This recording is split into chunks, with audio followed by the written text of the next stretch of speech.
I'm just trying to stay in today. During the press conference for The Whale, which premiered at the Venice Film Festival yesterday, that was Brendan Fraser's response to how he is navigating the ups and downs of a Hollywood career as he appears to be at the beginning of a very big up, as some people call this film his comeback. Thank you for the warm reception. I'm looking forward to how this film makes a deep impression on everyone as much as it has on me.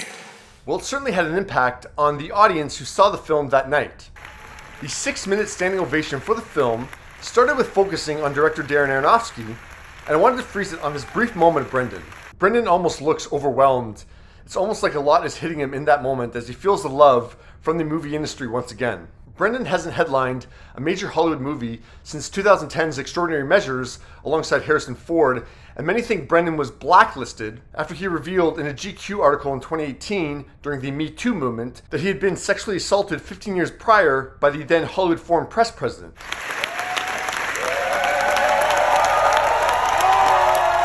So when the ovation turned to Brendan yesterday for his work in the drama, he seemed unprepared to accept it.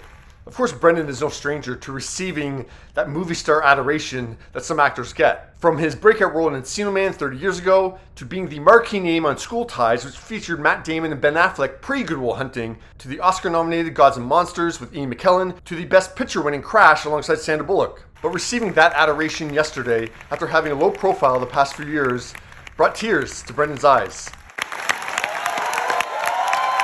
14.5 million people have watched that Twitter video of Brendan getting emotional, including Dwayne Johnson, who wrote, "Man, this makes me so happy to see this beautiful ovation for Brendan.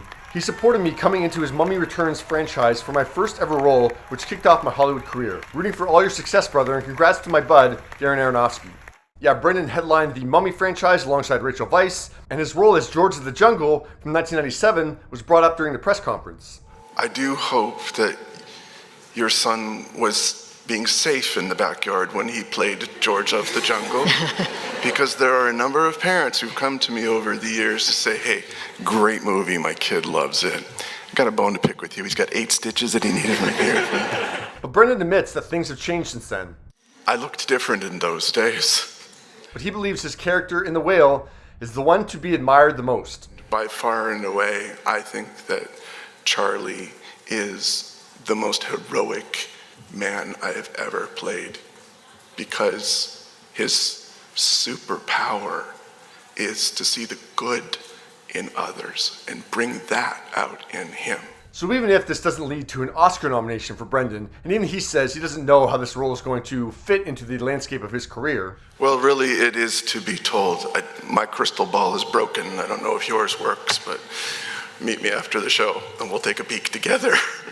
It certainly seems as though the love that Brendan is getting is making Hollywood go, "Oh yeah, Brendan Fraser, he's awesome and a nice guy." Because I mean, if someone like Lea Michele, who's going to open on Broadway tomorrow night in her dream role in Funny Girl, is still going to get opportunities even after she's abusive to her co-stars, then a nice guy like Brendan Fraser should still be getting opportunities as well. What was your reaction to seeing Brendan getting choked up over the reception for his film, The Whale?